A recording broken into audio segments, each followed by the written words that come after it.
Reinaldo, leave those business records where they are. We were helping patients get equipment they couldn't otherwise afford. There are two versions of Reinaldo Wilson: the church-going businessman his community trusted with their savings and their names, and the man on the federal indictment who turned Medicare into a $56 million assembly line.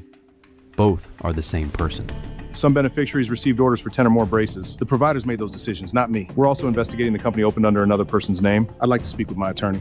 He had spent 5 years convincing everyone that he was a legitimate businessman. Investors believed it. Medical providers believed it. The woman from his own church who handed him $20,000 in cash and a personal check believed it. Federal agents did not. By the morning of his arrest, the sealed indictment ran $56 million in fraudulent Medicare claims. $27.9 million already paid out. Over 3,000 beneficiaries. More than 40 patients with signed orders for 10 or more orthotic braces apiece. And the smoking gun was sitting in a manila folder in Bayonne, New Jersey, with a congregant's signature on every page of a company she had never actually run. Quick question before we get into this one. Have you ever been pitched on an investment by someone you knew from your community, your church, your gym, and trusted them because of where you met them? Drop that story in the comments. And if you are new here, hit subscribe. We cover white-collar accountability cases every week, and this one is among the worst we have seen in months. Reinaldo Wilson was born in Brooklyn, New York in 1968. His mother worked the overnight cleaning shift at Long Island College Hospital in Cobble Hill.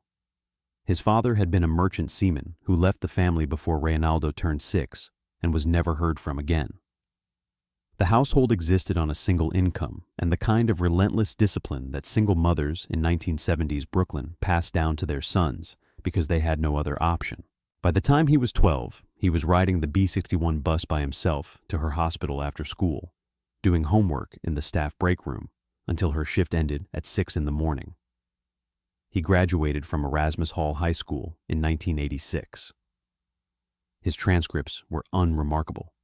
His guidance counselor noted that he was personable, articulate, capable of more than he demonstrates.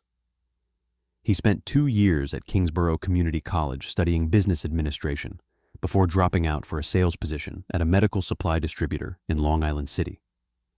The starting salary was $18,000 a year plus commission. He sold catheter kits, walker frames, and folding wheelchairs to nursing homes across Queens and Brooklyn. He was good at it. By 1993, he was the top performer in the regional office. That was where he first learned how Medicare reimbursement actually worked. He learned which billing codes paid the most. He learned which durable medical equipment items had the largest spread between wholesale cost and Medicare allowable. He learned that the entire industry was built on volume, paperwork, and the assumption that no one at the Centers for Medicare and Medicaid Services would ever read most of what was submitted. A co-worker from that era remembered him saying, almost casually, that there was more money in writing the orders than in filling them. He said it like he was making a joke. He was not making a joke. He married Yvette Brooks in 1995 at a small civil ceremony in Prospect Park. Their daughter was born in 1997, their son in 2001. By the early 2000s, the family had moved out of Brooklyn to a rented split level in Linden, New Jersey, half a mile from the Wheatina factory and a quick commute to the New Jersey Turnpike. Reinaldo took a regional sales manager position at a mid-Atlantic durable medical equipment company. His salary moved to $78,000, then $96,000. By 2008, he was earning $140,000 a year, managing 6 sales reps across 4 states. Colleagues from that era described him in 2 distinct registers.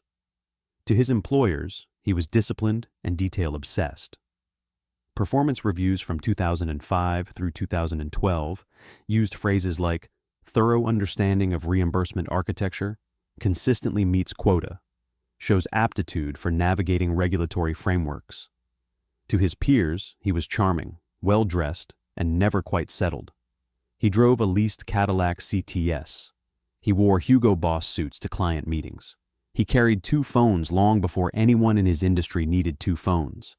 He told one co-worker, over drinks at a TGI Fridays in Edison, that he was going to own his own company before he turned 50. He was 44 at the time. He kept that promise. In 2016, he registered his first telemedicine company in Bayonne, New Jersey. He called it Coastal Care Health Solutions. The name suggested ocean breeze and patient outreach. Then in 2017, he added a second entity, Atlantic Provider Network. Both companies operated out of a single rented office suite on Avenue C in Bayonne, above a Cuban bakery and a tax preparation business. The signage on the door listed only the suite number. The waiting room had 4 folding chairs and a water cooler. No patient ever sat in those chairs. Not one patient in over 2 years of operation. The folding chairs were for show. Telemedicine in the United States existed in a strange regulatory space in 2017. The legal framework had been built for legitimate use cases. A rural patient in Montana could consult with a specialist in Denver without driving 4 hours over a mountain pass. A homebound elderly woman in Newark could see her cardiologist through a tablet instead of arranging medical transport she could not afford. The system was designed for access. The system was also designed in good faith. What that meant in practice was that a licensed medical provider could sign an order for a Medicare beneficiary without ever physically examining them. A phone call counted as a consultation. In some states, a brief electronic questionnaire counted. The provider was supposed to use clinical judgment to determine whether the device or treatment being ordered was medically necessary. The Medicare reimbursement system then processed that order, paid the supplier, and moved on.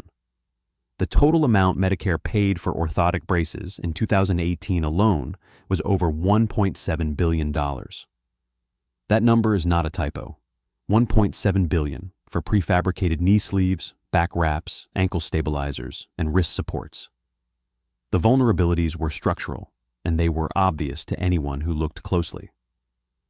Orders signed by a real licensed provider passed an initial screening, even when the provider had never spoken to the patient. Brace companies could bill thousands of dollars for prefabricated devices that cost less than $100 wholesale. A single beneficiary could end up with orders for braces on every joint of their body, and the system would process them in sequence, paying out reimbursement for each one as if the orders had been generated independently by different providers responding to different medical events on different days. Telemedicine companies in this space functioned as middlemen. They recruited the medical providers. They generated the orders. They sold those signed orders downstream to marketing companies, which in turn sold them to durable medical equipment suppliers. Every link in the chain took a margin. The beneficiaries themselves were often recruited by overseas call centers offering free braces through Medicare. Many of them never saw a doctor. Many of them never wanted a brace. Many of them threw the braces in the closet when the boxes arrived at their front door, confused about what they were and who had ordered them. This was the structure Reinaldo Wilson understood better than almost anyone in the industry. He had spent 20 years selling into it. He had read the regulations. He had attended the compliance seminars. He had watched 2 of his former employers settle quietly with the government over billing irregularities and continue operating. He knew exactly where the lines were. Now he was going to build a business that crossed every one of them. The mechanics were simple, and they were industrial. Coastal Care and Atlantic Provider Network signed contracts with approximately 40 medical providers between 2017 and early 2019. The providers were a mix of nurse practitioners, physician assistants, and licensed physicians spread across 31 states. The contracts paid the providers a flat fee per signed order. $25 for a single brace order. $40 for a multi-brace order. Some providers were paid in lump sums of $3,000 or $4,000 per week, regardless of order count, with the understanding that volume would arrive. This was the kickback. Federal law under the anti-kickback statute prohibits payment in exchange for the referral of items or services reimbursable by a federal healthcare program. Wilson's contracts described the payments as consulting fees or platform access fees. The Department of Justice would later argue that the language did not matter. The payments were per order, scaled to order volume, and dependent entirely on whether the provider signed the brace request. That made them kickbacks, regardless of what the paperwork called them. The statute was written precisely to prevent the kind of relabeling Wilson had attempted. The orders themselves were generated by a small team of medical assistants who worked from the Bayonne office and from home. They received beneficiary lists from telemarketing call centers based in the Philippines, Costa Rica, and Texas. The call centers had cold-called Medicare beneficiaries pulled from purchased lead lists. They asked questions designed to manufacture a justification. Do you ever experience knee pain? Have you ever had back stiffness? Have you ever felt unsteady on your feet? Almost any answer above a complete denial was treated as a yes. A medical questionnaire was generated. The questionnaire was sent to one of Wilson's contracted providers.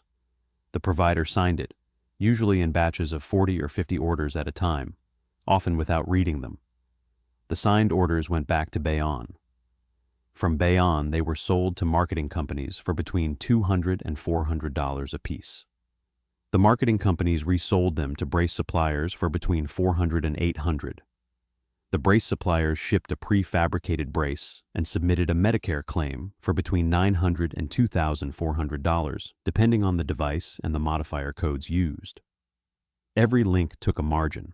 Wilson's two companies generated roughly 15,000 to 20,000 signed orders over the 18-month peak of the scheme. He grew bolder.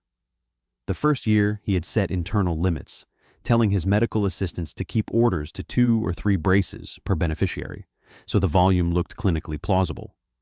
By the middle of 2018, those limits were gone. Beneficiaries were being routed through the system for orders covering 4 braces, then 6, then 8.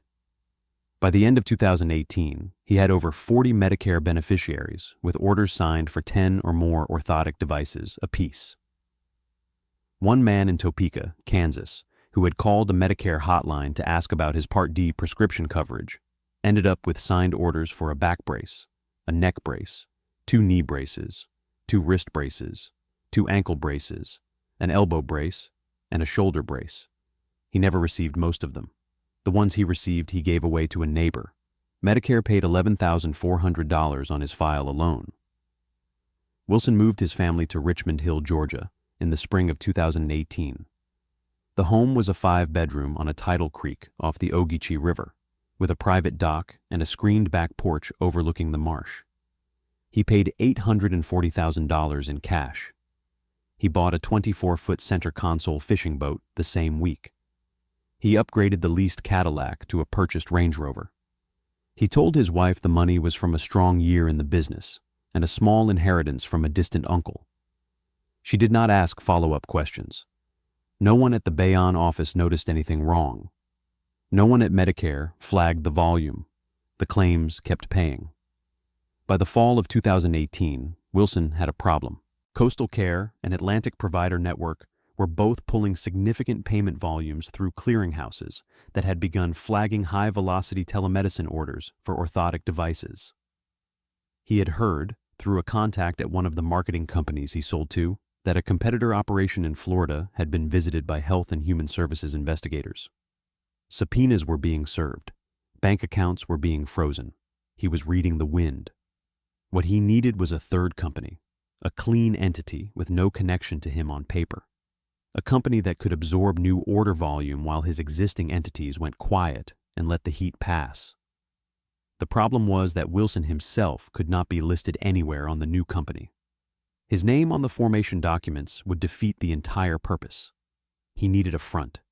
He needed someone whose name on the corporate filings would draw no scrutiny, who had no prior business history in the telemedicine space, and who would trust him without asking the questions a reasonable business partner would ask. He found her at a Sunday service at Christ Light Fellowship in Pooler, Georgia, a non-denominational congregation about 20 minutes from his Richmond Hill home. Her name was Daphne Whitaker. She was 53 years old, recently widowed, and a retired bookkeeper from the Chatham County School District. She had inherited a modest sum from her husband's life insurance policy. She had mentioned, during a small group conversation in late August, that she was looking for ways to invest the money to supplement her teacher pension. Wilson was sitting 2 seats away. He heard every word. He approached her after a Wednesday evening Bible study. He told her about telemedicine. He told her it was the future of American healthcare. He told her there was an opportunity to invest in a new platform he was helping launch. The story was carefully constructed. He was not the owner, he said. He was a consultant helping bring the business to market. The actual owner was a colleague of his back in New Jersey who needed an investor, but more importantly, needed a credible local operator whose name could be on the company while the business got off the ground in Georgia. He offered her a 40% equity stake. He asked her for $20,000. She agreed. On October 14, 2018, Daphne Whitaker filed articles of incorporation for a new entity called Coastline Provider Solutions, LLC. She opened a business checking account at Wells Fargo on Highway 80 in Pooler. She listed herself as sole owner and managing member. She wrote a personal check for $20,000 to a holding entity Wilson controlled. Within 72 hours, Wilson had been added as an authorized signatory on the Wells Fargo account. Within 2 weeks, Daphne Whitaker had no real idea what the company was doing or who its clients were. Wilson assured her that things were ramping up and that her quarterly distribution would arrive in the spring. Coastline Provider Solutions began billing through the same channels as Wilson's other 2 companies almost immediately. By December 2018, it had processed over $2 million in orthotic brace orders. It also caught the attention of the federal task force that had been building a case against the broader telemedicine fraud sector for months. The investigation had begun the previous year, and it had begun small. A Medicare data analyst at the Centers for Medicare and Medicaid Services in Baltimore had flagged a statistical anomaly during a routine claims audit. A small cluster of beneficiaries in different states with no shared medical history were receiving orders for unusually high numbers of orthotic braces over short windows of time. The orders all traced back through a small set of brace suppliers, which in turn traced back through a small set of marketing intermediaries, which traced back to a small set of telemedicine companies. 2 of those telemedicine companies were Coastal Care Health Solutions and Atlantic Provider Network. The flag was forwarded to the Health and Human Services Office of Inspector General. The case was assigned to Special Agent Marcus Halloway out of the Newark Field Office. Halloway pulled the corporate registrations on both companies. Both listed Reinaldo Wilson as registered agent. He pulled the Bayonne office lease. Same name on the lease. He pulled bank records under a court order in March of 2019. He found wire transfers from Coastal Care and Atlantic to a personal account in Wilson's name totaling $4.6 million over an 18-month window. He found cash withdrawals in $30,000 increments. He found the $840,000 wire to a Bryan County title company for the Richmond Hill home. Halloway brought in FBI Special Agent Lillian Reyes out of the Newark Joint Healthcare Fraud Strike Force. The case was upgraded. Subpoenas went out to 31 medical providers across the country. The first 2 cooperators were Dr. Mitchell Acevedo, a nurse practitioner in Mesa, Arizona, and a physician assistant in West Virginia named Brian Ott. Both had been on Wilson's contractor list. Both had been signing orders for 4 brace minimums for over a year. Both, faced with potential indictment, agreed to testify. They handed over text messages. Wilson, August 4th, 2018. Need you to clear the batch by end of day Friday. 187 orders, same template as last week. Acevedo. Some of these are 8 and 10 braces per patient. Are we sure we want me signing that? Wilson. It's fine. The lists are pre-screened. Just sign and send. Same fee. Acevedo. Okay, wire by Tuesday? Wilson. Tuesday. There were hundreds of these exchanges across multiple providers. There were spreadsheets recovered from the Bayonne office, tracking signed orders against payments. There were emails from Wilson to marketing companies negotiating per-order rates. There were voicemails left for providers reminding them to keep up their batch volume. And then, in the records of the new Georgia entity, there was Daphne Whitaker. Halloway interviewed her in April 2019 at her home in Pooler. She was confused. She produced the founding paperwork. She produced the check stub for the $20,000. She told Halloway she had not received any income from the company. and that Mr. Wilson had told her things were still ramping up. She gave him every document she had. She offered to call Wilson on a recorded line. She agreed to wear a wire. She did so the following week and captured Wilson on tape, coaching her on what to say if anyone from the bank or the state ever asked her questions about the business she did not in any meaningful sense own. We are about to get into the federal case against him. Before we do, if you have ever watched someone older than you get pulled into something like this by a person they trusted, hit the like button and drop a comment below. These cases stay with you. Subscribe if you have not already. We cover one of these every week, and the next one is already lined up on the right side of your screen. On the morning of June 18, 2019, Reinaldo Wilson was sitting at the kitchen island of his Richmond Hill home, drinking coffee and reviewing the previous day's order intake on a laptop. His wife had left for a yoga class in Pooler. His son was at summer school. The house was quiet except for the hum of the refrigerator and the soft tick of a wall clock above the breakfast nook. At 7:42 a.m., he heard a car door close in the driveway, then another car door, then footsteps on the brick walkway. The doorbell rang. He set down his coffee and walked through the foyer to the front entry. Through the side window, he could see two men in business suits and one woman in a dark windbreaker with 3 yellow letters across the chest. FBI. Behind them, 2 more agents stood at the foot of the driveway. A black Chevrolet Suburban was parked at an angle blocking his Range Rover in. He opened the door. "Mr. Wilson?" Special Agent Reyes said. "Yes." "Special Agent Lillian Reyes with the FBI. This is Special Agent Marcus Halloway with HHS OIG. We have a federal arrest warrant for you. Could you step outside, please?" Wilson did not move at first. He looked past her at the agents in the driveway. He looked down at his bare feet on the foyer tile. He looked back at her. "Can I put shoes on?" "Yes, we will go with you." He turned and walked back through the kitchen toward the master bedroom. Agent Halloway followed him at a distance of about 6 feet. Wilson did not speak. He sat on the edge of the bed and slipped on a pair of leather loafers. He stood up. He looked around the room as if cataloging it for the last time. "I am going to need a lawyer. You can call one from the field office." "Is my wife being notified?" "She will be. There is also a search warrant being executed at this property and at the Bayonne office. Other agents are arriving as we speak. Please come with me now." He walked back through the house without saying anything else. He did not ask what the charges were. He did not ask who had been talking. By the time they reached the front door, he had already understood. He had understood from the moment he saw the windbreaker on the front step. The only thing he said, as Reyes placed him in handcuffs in the driveway, was directed at no one in particular, half to himself and half to the live oaks lining his street. This was always going to happen eventually.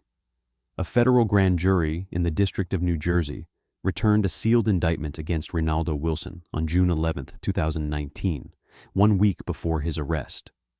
The indictment listed 17 counts: conspiracy to commit healthcare fraud, conspiracy to commit wire fraud, conspiracy to defraud the United States and to pay and receive kickbacks, substantive healthcare fraud counts tied to specific Medicare claims, money laundering counts tied to the $4.6 million in personal transfers, aggravated identity misuse tied to the Coastline Provider Solutions filings made in Daphne Whitaker's name without her informed consent.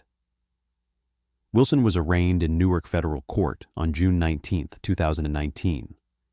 He was released on a $1 million appearance bond secured against the Richmond Hill home and ordered to surrender his passport. His defense attorney was Howard Pettigrew, a former Department of Justice trial attorney who had been in private practice for 19 years and who specialized in healthcare fraud defense. Pettigrew filed motions to suppress the bank records, motions to challenge the consensual recordings made by Daphne Whitaker, and motions to sever the money laundering counts from the underlying fraud counts. He lost all of them. The case did not go to trial. After 3 years of pretrial proceedings, dozens of cooperator depositions, and the unsealing of evidence that included recordings of Wilson coaching providers on how to characterize their kickback payments in the event of an audit, Wilson signed a plea agreement on October 4, 2024. He pleaded guilty to 1 count of conspiracy to commit healthcare fraud and 1 count of conspiracy to defraud the United States and pay illegal kickbacks. The remaining counts were dismissed under the agreement. The government and defense submitted competing sentencing memoranda over the following 16 months. The sentencing hearing was held in Newark on February 26, 2026, before the Honorable Stephen Whitlock. Daphne Whitaker submitted a written victim impact statement that was read into the record by Assistant United States Attorney Vanessa Crowder. In it, Whitaker described losing her $20,000. She described losing 2 years of her name being attached to a federal fraud investigation. She described losing the ability to sleep through the night. She described losing what she called her trust in the people sitting beside her in pews. She wrote that she had attended Christ Light Fellowship for 11 years before this happened. She had not been back since. Judge Whitlock spoke for approximately 7 minutes before pronouncing sentence. He addressed Wilson directly across the well of the courtroom. He noted that Medicare was not an abstract pool of money. He noted that every dollar fraudulently drawn from the program was a dollar not available for legitimate beneficiaries, for hospice care, for cancer screenings, for the elderly Americans the program had been built to serve. He noted that Wilson had not committed this fraud out of desperation. He had committed it after 20 years of legitimate employment in the industry, with full understanding of what he was doing, with deliberate steps to conceal it, and with the cynical recruitment of a church-going widow whose name he had used as a shield. The court found the conduct, in the judge's words, calculated, sustained, and contemptuous of every safeguard the program was built around. He sentenced Reinaldo Wilson to 84 months in federal prison, 7 years. He ordered restitution in the amount of $27,900,000, payable jointly and severally with any future co-defendants. He ordered the forfeiture of the Richmond Hill home, the fishing boat, the Range Rover, and 3 additional accounts holding approximately $1.8 million in residual funds. He recommended designation to FCI Fort Dix in New Jersey, a low-security facility approximately 90 minutes from the Newark courthouse, where the case had been tried. Wilson is currently serving his sentence at Fort Dix. His projected release date is in late 2032. He will be 63 years old when he walks out. Daphne Whitaker received a partial restitution distribution of $9,400 in early 2026. She has not received any further payments. She has not returned to church. This case was disturbing, but the case right here on your screen is even worse. Click it now.